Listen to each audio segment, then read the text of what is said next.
Okay, is it working? It was. It was? If you go back and forth manually, then that works. Yeah. Try it now. Great. Why are we throwing to the box?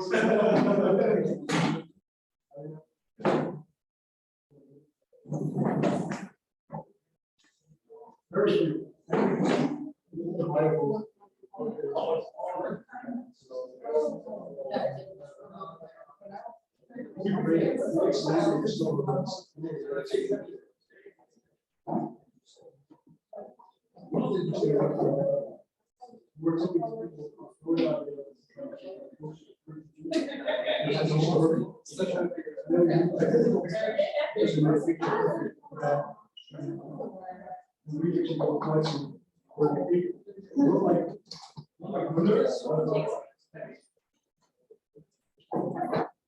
There'll be more coffee coming, the lady's coming just now with the sound. Tom, you want to go ahead and get started? Yeah, sure. It's already recording.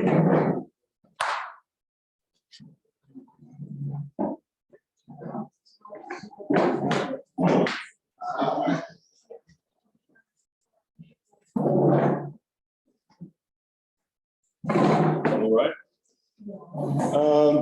Welcome back, everyone.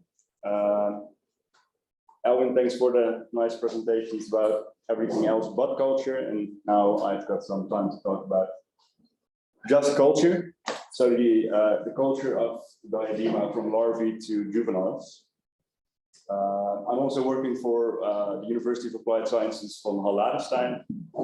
And the last 3 years, my focus was on the culture of Diadema.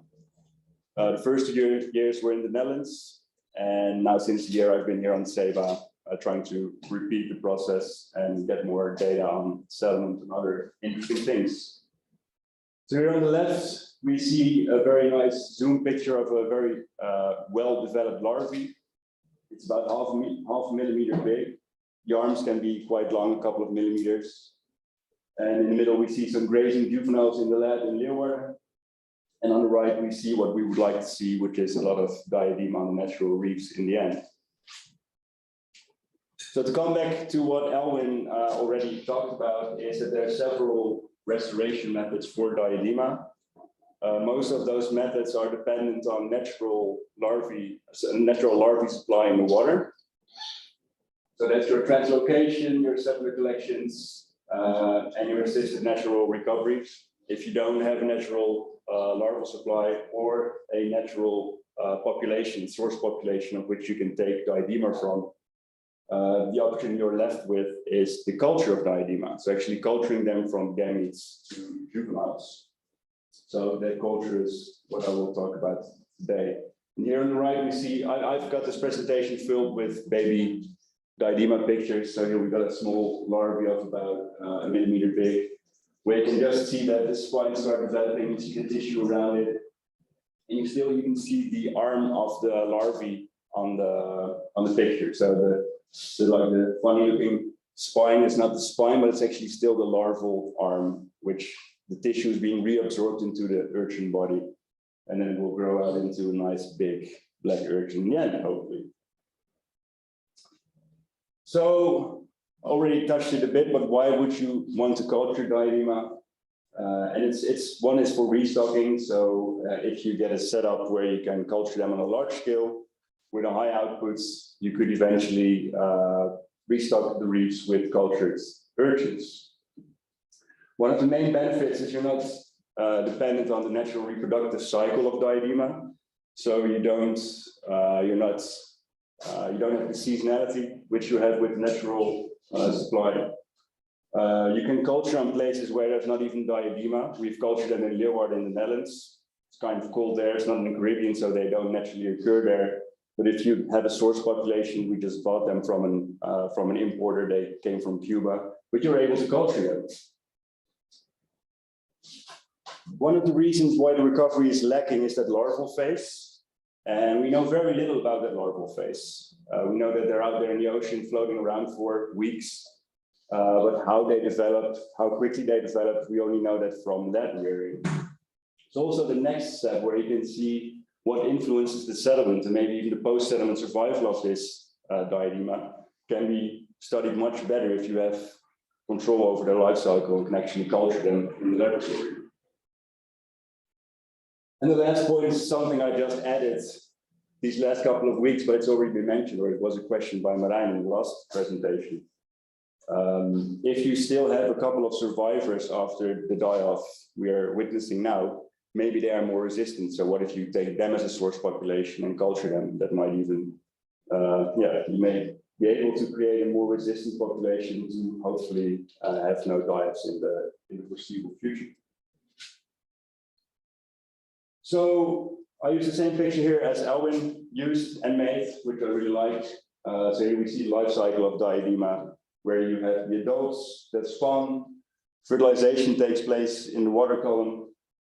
If the eggs hatch, which can be up to, like a female can release up to 20 million eggs, which is a lot. So you only need a few of them to survive. And also for our culture, this is never the bottleneck. You get your gametes, the larvae hatch within 1 or 2 days.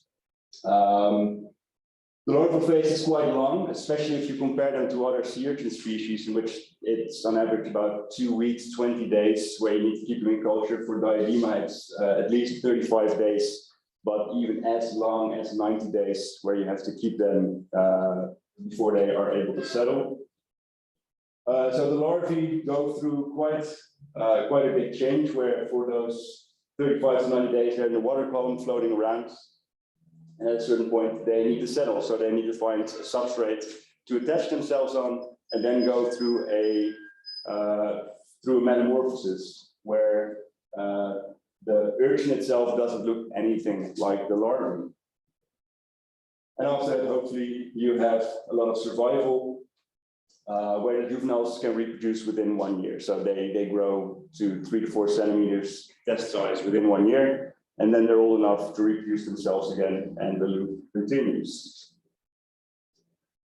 I put down the estimated maximum age, but that's just a really good guess, because I'm not sure if anybody knows how old they get in total. There's cold water urchin species that can live up to 100 to 200 years, but I don't think that the Diadema Antillarum will be that old. In our laboratory, we had them for a couple of years, and they were probably already a couple of years when we got them. And the first broodstock that we used, most of them already died again. But if it's, let's say it's old age of which they died. So in that case, it's about 6 to 8 years.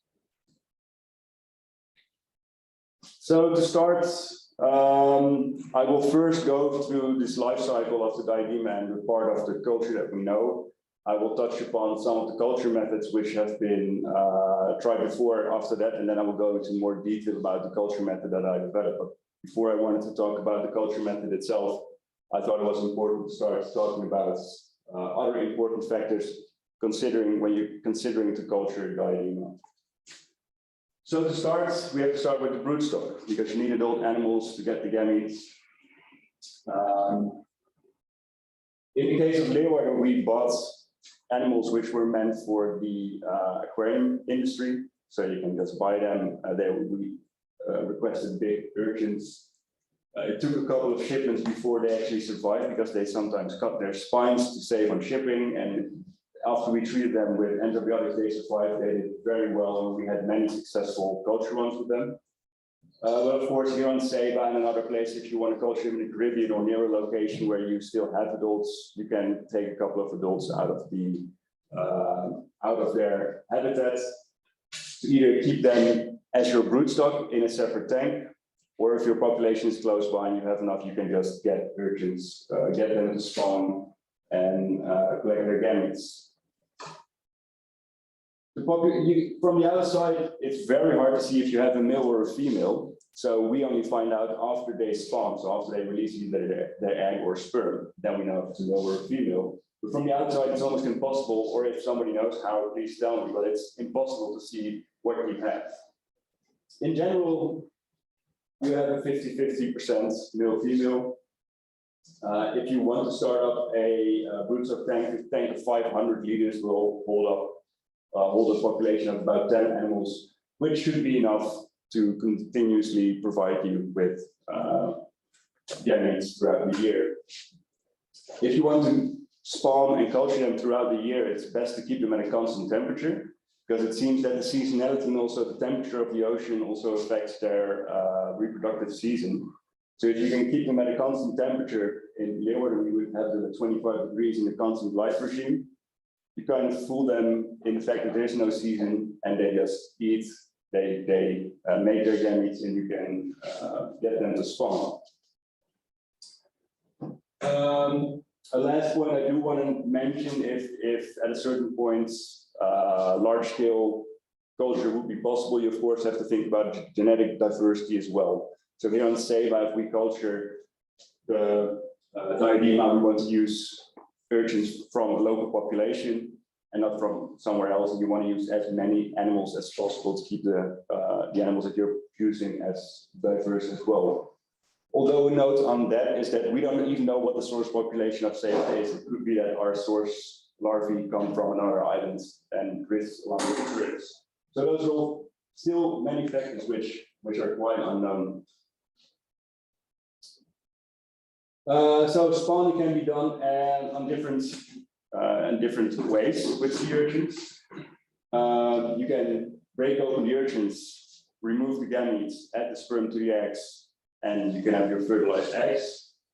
Another used method with other sea urchins as well, if you inject them with potassium chloride, just inject it inside of the body. You can take them out of the water, put them upside down, and they will start spawning. The most friendly way, and the method that we also use, is through heat shock. So we prepare a tank with water that's about 30 degrees Celsius. So if they are in the water and it's 25 degrees, you tend to use 5-degree difference.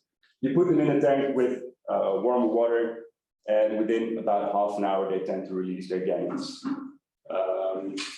Here you see a picture where you see one of the urchins that just spawned. So on top, that's where the anus is, and there's 4 or 5 pores where they can release their gametes from. It can be quite, sometimes they almost like explode, where this is, like I said, 20 million eggs we found once. That was quite amazing. And in the right picture in the bottom, you see us. So that's John, one of the students that was here, and Luca, where we put them, we collect them from the harbor, put them in warm water, collect the gametes, and use that as the start of the culture. And one fun fact, before the die-off, you had quite brutal research where they would just take a crowbar and hit an urchin to see if the other urchins would run away or not, if they could perceive other urchins. So breaking open the urchin and removing gametes was not strange before, well, when there was still enough. Of course, you can never do this again, but I always kind of laugh when I come across this kind of research, in especially older papers. So yeah, here they're running away. Fish start eating the dead debris of the urchins. With this heat shock method, we have never observed any stress or mortality afterwards. So you can reuse them without any harm, which is of course very, very good. The next phase is the larval phase. Here on the bottom, you see a nice depiction of the larvae, where the size of the pictures is quite similar. So it's about 1 millimeter in size, these quadrants that you see. So they develop from egg. The egg hatches after 1 day. They start forming their intestines within 2 to 3 days. That's also when we culture them, when we start feeding them. And then they just start growing. They start elongating their arms. And at a certain point, you find this rudiment inside them, which is the first growth of the actual urchin body. So on day 22, you can see that they have a bit of external rudiment on the left. That's actually some sort of tube feet, which are already developing and coming out of the body. The rudiments can be inside of the body or outside of the body. At first, it's not really a tube feed, but after a couple of days, and it starts around day 35, where in this case, these were really early, but these were day 22. They have these tube feeds, which are already tube feed of the juvenile urchin, and that's also what they use to attach themselves with. So after the rudiment is completely formed, I will call them competent. In the next slide, I'll go into a bit more detail, because all this terminology about rudiment competency, it's a lot, but it's also very important. So if their tube feet are strong enough, they can attach themselves to a substrate if they got the right cues for settlement. And then they will go through metamorphosis. And metamorphosis is the process of transforming from a larvae to a juvenile urchin. And the picture here on the top right shows an urchin that's actually just going through the process. So you see that it's already attached to the surface. It's walking on one of those tube feet. It's like these silly walks, what they do. It's really fun to look at them on the microscope. They're like running away from the light. But you can also still see the larval arm. So sometimes people say, is the larval arms, are those like the first spines? But that has nothing to do with the spines of the baby urchins. So here it's reabsorbing the tissue from the arm, because there's quite a lot of energy in the flesh that they still have on their arms. They reabsorb it to their body, and then they start getting their spines, which takes about, the entire process takes about 24 hours. And think if you're an urchin, the larvae, they just have a mouth on which they put in microalgae. But these sea urchins, they have these really complex feeding apparatus, which are 5 teeth, of which they use to scrape off all kinds of stuff from the rocks. And they still have to develop it when they just settled. So the first week, they can't eat anything. So they really need to get all that energy to survive that first week in their larval phase.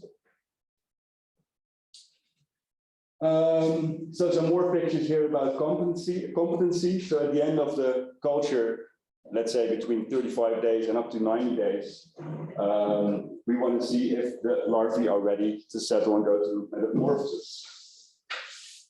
On the picture with an A, you see a nice larvae. That's quite long arms, and it has a very thick body. And at a certain point, you can see the rudiments, which you can here see as a kind of white tissue within the body of the larvae. On picture C, you can also very clearly see the Hespedicellaria, which are kind of these grip arms. Not all of the larvae have them, but if the larvae do have them, it's a very good sign that they are ready to settle and that you have a high quality larval culture. The rudiment can be inside the body, so here you can just see it by the white tissue. This is the gut, by the way, the dark spot in the middle, which you can see in all the other pictures. But on picture D, you can also see that sometimes rudiments externally. So you can really clearly see the tube feet sticking out, almost flying around like, where can I settle, where can I land, where can I go through metamorphosis.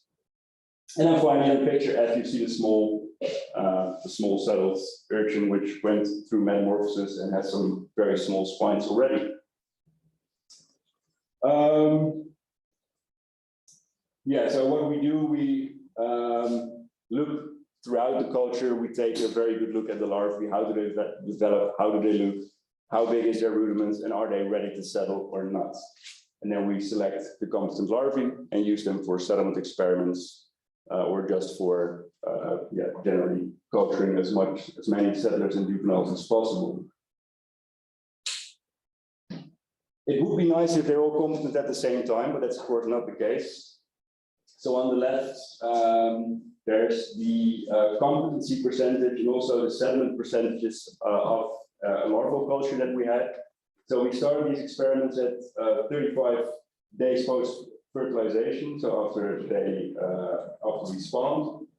And at day 35, we saw the first larvae that settled within the culture bottles that we used. And in the top, we see the percentage of competency. So we score competency if we say that the rudiment is fully grown, either externally or internally. We did it at two temperatures, which is not really relevant for this graph. But you can see over time, percentage of competency increases. With those exact same larvae, we also tried to settle them. So we put them in a petri dish, gave them nice settlement cues to settle on. And we did not see that all of the larvae that were competent also settled. So it's still it's still kind of a gray area. You know that they're ready to settle, but not all of them settle, which could be that we don't know exactly yet when a larvae is ready to settle, or that the cues that we used to get them to settle here were not strong enough. And settlement cues I will talk about a little bit more later. Here on the bottom right, by the way, you see a nice dish with about 100 settlers. So that's what you like to see. Get a lot of those really small red sea urchins from your settlement tests. So that's a bit the process that we're going through. So you have your larvae, you have your different phases. You have to watch out for competency. You want to get them to settle as much as possible. But how do we actually culture them? Well, we weren't the first to culture them. It has been tried before with success as well. One of the first publications was by Jimmy Eckert. That's in the 90s. She had, I think, a couple of settlers. Her main goal was to show the process and the development and the developmental time of Diadema larvae.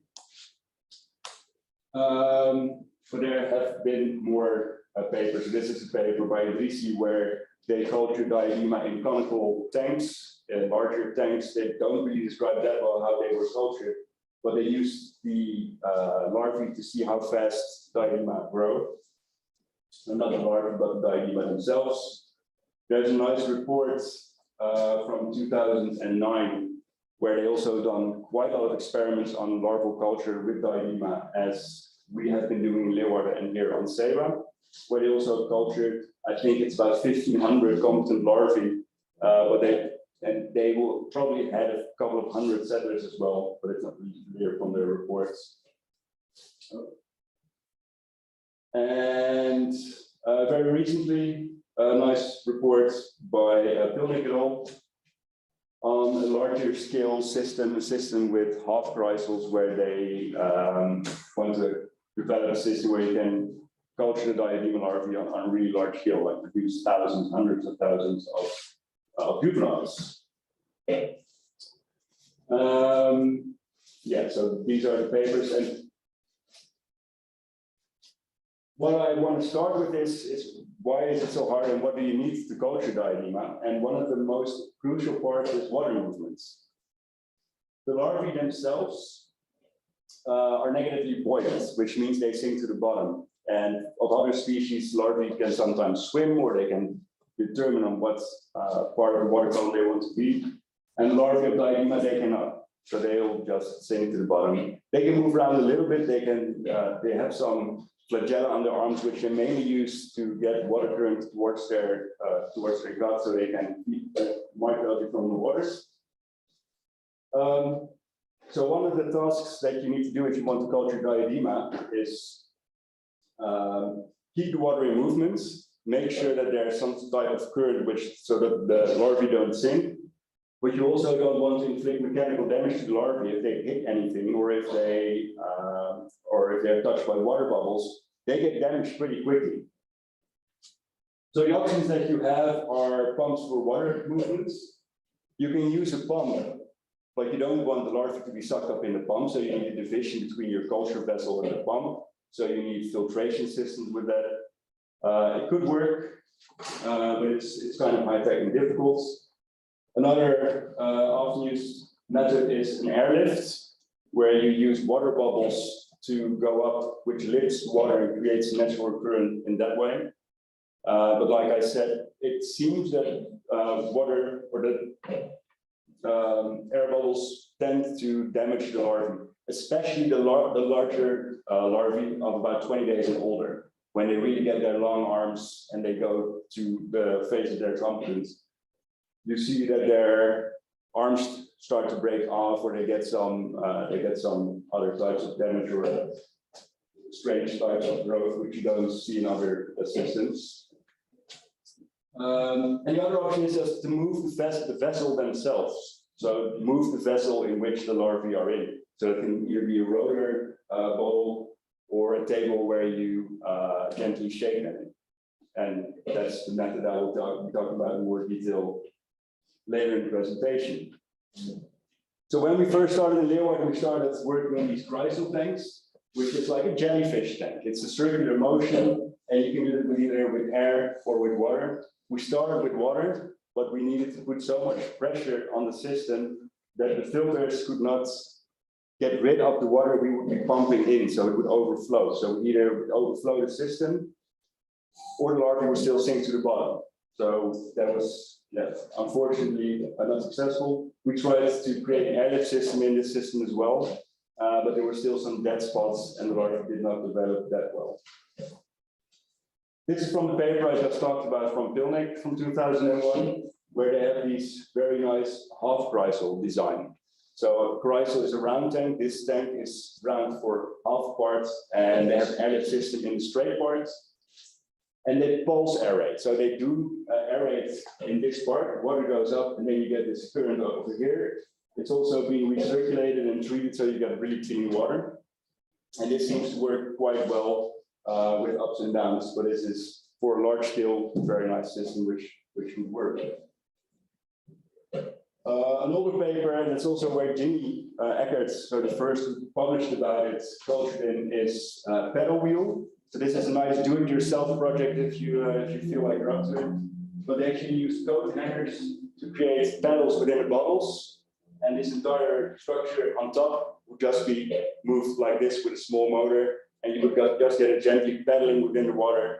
And they had successfully cultured diadema larvae in this as well. So this is low tech, you can build it yourself, and it is something that has been shown to work. The third report from 2009 that I showed, they used roller bottles. So you just have bottles on a table with these rollers on them. You move the water, and this also seems to work. We tried it in Leeuwarden as well. We got some nice larvae from them. It also might be more easy to scale up to get larger bottles on bigger systems, but I haven't tried that yet. And the last one that I'll talk about more is about the shaker table. So this is an orbital shaker table, which is used a lot in microbiology. So if you want to inoculate bacterial cultures, for instance. We had one of these tables in the lab I was working in Leeuwarden, and Elwin and one of my students, they said, why don't you try to put them in there instead of the Chrysler? Put it, normally I only say that the student told it to me, but also Elwin told it to me. So then we tried it with the shaker bottles, and that worked quite well from the start, actually. So well that we expanded this quite a lot. I'll go into detail about the shaker bottle, what we use more, but first some more essentials. And one of the essentials for larval culture is the broodstock, which we talked about. The continuous water movement. You have different tastes, but you need water movement, otherwise they sink to the bottom. Two other things which are extremely important are a source of clean water and a high quality feed, which in this case is microalgae, which they also feed on in nature. You really need clean water because the larvae of Diadema are very sensitive to also metals which are diluted in the water. So you want your water to be as clean as possible. You can use natural seawater. Of course, filtered before you use it, you don't know what's in there. And especially now, of course, with the disease roaming around again, you still have the chance of using infected water. If you have a culture running for 50 days and then a fisherman leaves some oil and you filter your water, but there's still some oil going through or something else, and your larvae culture dies, that's painful and expensive, so you don't want that to happen. So what I would recommend is use artificial seawater. Especially if you're culturing on a smaller scale, you don't need that much salt water and fresh water to mix. So you have the most control over the source of water that you start with. Very specific, but if people want to know, we use tropic marin sea salts, the reef mix variants. Our colleagues in the United States, Joshua Patterson and Aaron Pilnick, they also use this same sea salt, and it works for the Diadema larvae. So why try something else? For the fresh water that you need to mix with the salts, in Leeuwarden we use reverse osmosis water. So you have tap water, you get it through a filter, get it as clean as possible, mix it with the salts, keep it mixed for 2 days, then use it for the cleaning of the bottles and go through your larvae. Here on Saba, we don't have an osmosis device, so we use bottled drinking water. So we really treat them with the highest amount of quality water. And it also seems to work. Rainwater is also quite clean, so that could also work if you use rainwater. Make sure your gutters are clean and maybe filter it still afterwards. But really take good care of the source of water that you're using because they're quite sensitive to small changes. The last thing is microalgae. So the larvae themselves, throughout their larval phase, they need to be fed with microalgae. It's also a natural source for wild larvae. There's over 50,000 species described, and there are estimates that there are about 800,000 different species of microalgae. If you eat fish, because of the good fatty acids, it all starts with microalgae. They are actually the ones that are capable of making those long-chain fatty acids. Many species have been used to culture Diadema, either just one species by itself or mixes of different species. But what we also found in the 4 papers that I just shown, and what we know in general, is that Rhodomonas, which is kind of in the name, but it's also a red microalgae, is essential to get them from their young larval phase to the 7th phase. So for our culture, we just use Rhodomonas. In particular, we use Rhodomonas salina. In general, it's quite easy to culture them if you know what you're doing. So I don't want to say microalgal culture is easy, but if you want to culture your Diadema, you definitely need to know how to culture microalgae. It's the heart of your operation. If your cultures crash, your larval culture is gone as well because you can't feed them. Just a few pointers. We also culture them on artificial seawater. Just like plants, microalgae are small unicellular plants. You need to feed them with fertilizers. So in this case, the most important ones is nitrate and phosphate. And you have iron and trace elements. If you want to culture them, look up the F2 mix. This is a standard mix for microalgal culture. If you want to know more about this, send me a question or email me if you want to know more how to set up one of those cultures. It's a plant, so of course you need light. We just use a simple aquarium light.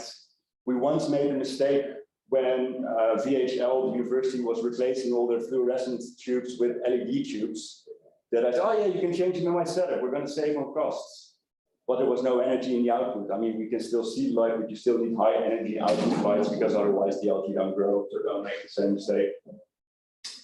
And we put a lot of aeration into our bottles as well. This is one to feed them with CO2, which they need for growth. And on the other hand, if you don't aerate them on with a high frequency, they tend to sink to the bottom. So you need to keep them just like the larvae, but you can be quite aggressive with the algae. You can do that in high amounts.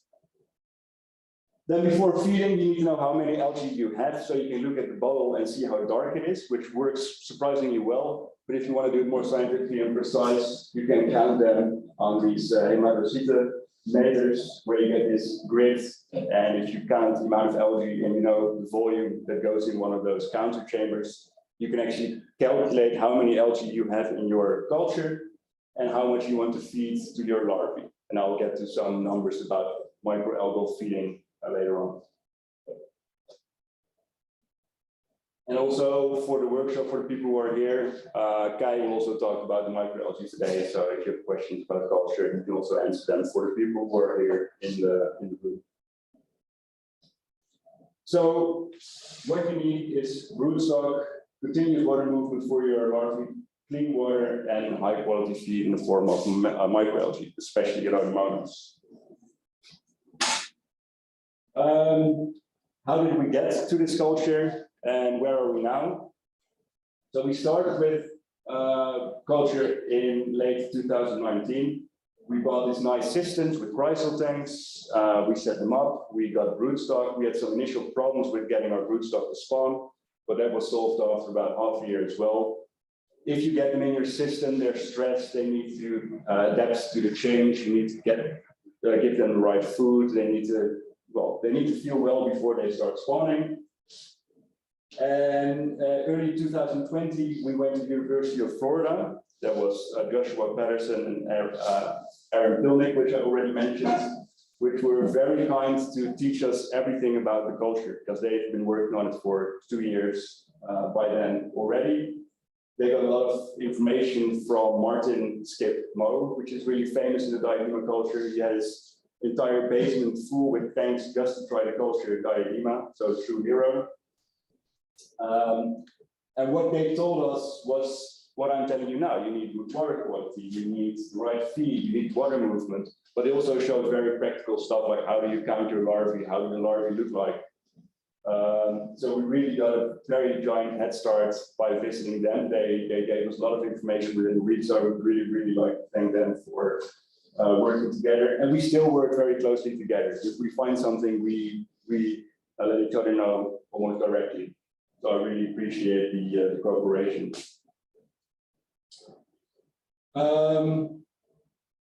So, like I said, the crisis didn't work for us, so we started with something different, which is just in the end, it's very easy, but we started with shaker bottles. We have these 1 liter standard laboratory bottles, which we place on a shaker table, an orbital shaker table, which is just being shaken like this. There's about 500 larvae in this bottle. It shakes like this, it keeps them up the bottom, and you need to keep them on there for 35 to 90 days. You need to shake them just enough that they're in suspension. So if you can look into the bottle and you can see that they're sinking, just increase the RPM a little bit. If you see that they're like truly shaken, lower it and make sure that, because they still get damaged. We feed and clean the bottles twice a week. So twice a week, they're just like babies, it's terrible. You only need to feed them and clean them. So we sieve them. So depending on how big they are, we throw them over a sieve. We turn the sieve around, use fresh, newly made artificial seawater to put them in clean bottles, and we do that twice a week.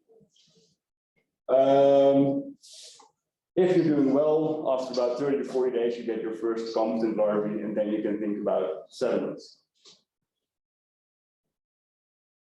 So this is a nice article that DCNA also published on their site.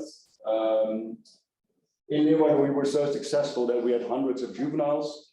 Many of them survived with thousands of competent larvae. And we ended up either giving them to pet shops, and we brought a nice group to a zoo. Because we're in the Netherlands, it's cold. Where are you going to bring the Diadema? It's really far too difficult to transport them to the Caribbean. Nice update as well is that this is our first generation that we culture in Leeuwarden. And my colleague Jurien and her team, I think they're also watching, so hi. They were able to use our generation, our F2 generation, our F1 generation to culture another batch of urchins. So it's a bit incestuous that like brothers and sisters were used to create a new generation. But I'm grandfather now, so I'm really happy with that, and I think that's really cool news. They spawned after 8 months, mostly the males. The females needed a little bit more time to be able to spawn. After a year, also the females were able to spawn, and the first settlers were collected last month. So it's really cool and also new news. When we are culturing the larvae, there's a couple of culture parameters which are quite important. On picture A here, you see how we measure the length and the width of the larvae. We use the size of an ellipse to calculate the body surface of the larvae. And then we score whether they are competent or not. So on picture B, you see an external rudiments. It's still quite small. There is some tube feed, but it's not fully developed yet, so we wouldn't call it a competent larvae. But on picture C, you see the nice pedicularia on 0.5, and it's really big white tissue, which is the rudiment, so the first formation of the blue urchin. What we don't use and what we don't measure, we do measure, but we don't use it, is the arm length. Because the arm length of the larvae is mostly dependent on the system they're culturing. If there's very little current, they get really long arms. And if there's a lot of current or turbulence, they get very short arms. So you can measure it, but it doesn't really say that much. Now I've got a lot of graphs, of which the one on the left and in the middle were cultures in the Netherlands. The one on the right was in Apollo Beach in Florida, from Aaron and Josh, where we tested, on the left, we tested the amount of feed that we gave, so the amount of cells of Rhodomonas per milliliter, so it's between 30,000 and 90,000 microalgal cells per milliliter of culture. We also tested the larval density. Of course, you want to have a lot of larvae in your bottle, because the more larvae you can fit in your bottle, the more output you have. But you can put too many in the bottle as well, then they don't develop well. And on the right, there was just a confirmation that the method itself can be reproduced in a different place with different circumstances. And you can still see that the more feed you give, the higher the survival is.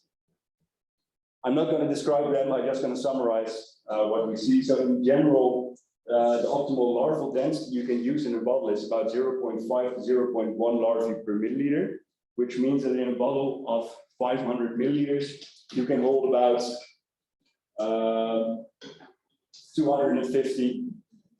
100 to 250 larvae, which is not a lot, but on one of those shaking tables, we can hold about 9 bottles.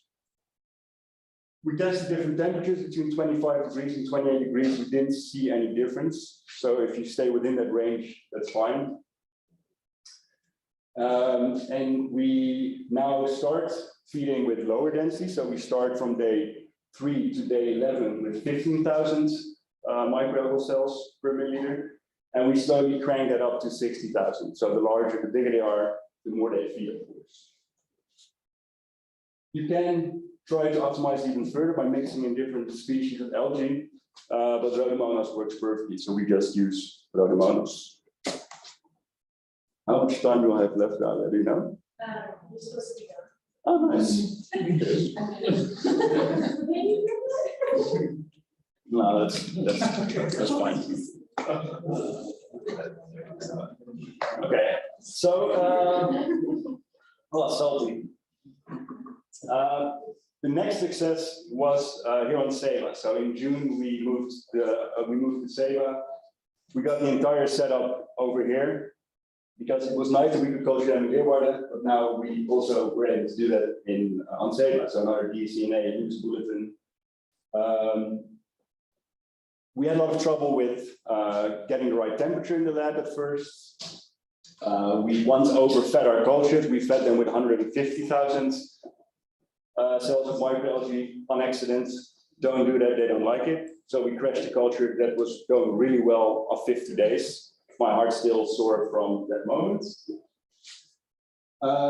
But we had a very successful run as well in January where we tested different settlements cues on the larvae.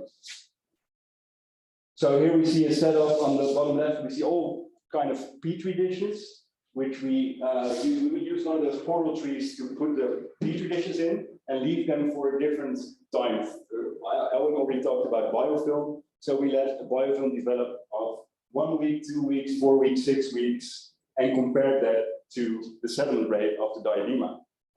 So what you can clearly see is on the graph is if you don't have any cues in your petri dish, if you just have a clean petri dish with clean water, they don't settle, even if they're continents. If you have biofilm of 1 week, some settle, but the biofilm is not that developed yet, so maybe the chemical cues that are being released is not enough. And with 2 weeks, you see this high peak where more than 50% of all the larvae developed into a small urchin after 4 weeks. So that's really nice. And this experiment was done by John, by the way. I think he's also watching, so this is John. He put a lot of energy in culturing all the larvae and getting these really nice results. And all the way on the right, we have CCA, which we also test because we know CCA works. So the tiles that were just shown in the previous presentation with like the raised CCA growth, it's good for coral settlement, but it's also good for diadema settlements.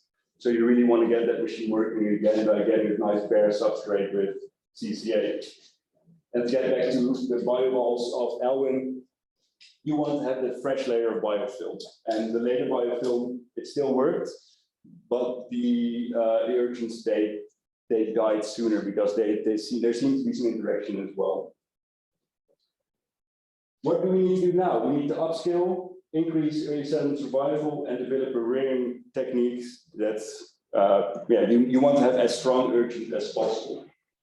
I'll go through a bit quicker, so if there's more questions later, especially for the audience here, you can ask them later.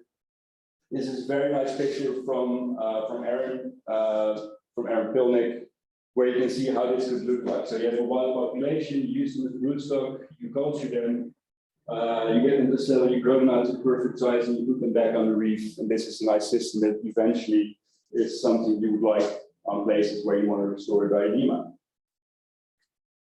Here on Saba, we get the marine lab, which is being built right now, which is almost finished. And Ayumi will show you today for people who are here. So that's nice. Now we're working in a rusty container, which also works. But I mean, we can have more ideal circumstances as well. And something else is we're trying to culture now in these 10-liter bottles, which are used for fermentation, for making wine, with an airlift system. And this also still seems to work for larval culture. They don't develop as good, but they develop well. We can get settlers with it in higher amount with less efforts. So we really need to find that sweet spot where you can culture thousands of larvae. And then the larval culture is not the bottleneck, but most likely your grow out system will be the bottleneck of your culture. I will also touch this a little bit. The early juvenile survival was quite a sensitive phase of the urchins. So the juveniles that Elwin finds already went through selection process. So the weak ones, or the ones that didn't really quite go through metamorphosis, you won't find them. So we have an even higher mortality with the cultured urchins compared to the ones which are being collected on the settler traps. But it's the same, provide them with enough food. So biofilm in the first few weeks weeks microalgae later, and make sure you remove your micropredators in the system where you culture them. Because if you have a small crab in there, you can ruin your entire culture. After that, you have to rear them, so you need to rear urchins which are able to survive in the wild. There are some indications, there's a paper by Sharpedal that says that the cultured urchins show different behavior and also different morphology, so less spines and weaker spines compared to their wild counterparts. So we need to think about ways to rear them in which they are strong enough to release. There have been quite some restocking experiments with Diadema, but overall the retention is quite low, so not many of them survive. And you want to increase that survival by choosing the right location, but also by having strong urchins put on those reefs. To sum up, culture of Diadema is quite hard and it requires a lot of patience. But the shaker bottle method works quite well, and we have quite constant results with those and quite a constant output of competent larvae. You really need rhodomonas, so you really need to culture microalgae, and especially rhodomonas if you want to have a successful culture. We can do it near the reefs where they are needed very much, as we've proven here in Saba. When you settle them, they really do need that bare substrates, early biofilm, CCA. So that goes for when you want to culture them en masse, but that also goes for if you want to have them settle in nature. So we can now answer these questions like why is the recovery limited? We can also back that up with data which we collected in the lab. And for larger scale implementation, you really need to further optimize, get cheaper, bigger, easier systems so you have a high output of larvae and hopefully get them out on the reefs as soon as possible. So you have your restoration methods. Elwin talked about translocation, which is possible on small scale. Settler collection can be done with low cost, but is dependent on natural larval supply. So if you don't have larvae on your reefs, it's not feasible. Assisted natural recovery seems to work really well, but it needs optimization. And again, it's dependent on natural input of larvae. And culture from gametes is also a possibility, but it requires a lot of effort. It needs optimization, so you're not dependent on natural populations. So that's, I think, the takeaway message of if you want to restore Diadema, these are the tastes and choices that you have. I'd like to thank you guys for listening, and I'd like to thank all the people who have helped with the research. These are all the students who helped, but also a lot more people. Elwin, of course, for initiating the project and making sure that this is all possible. Are there any questions?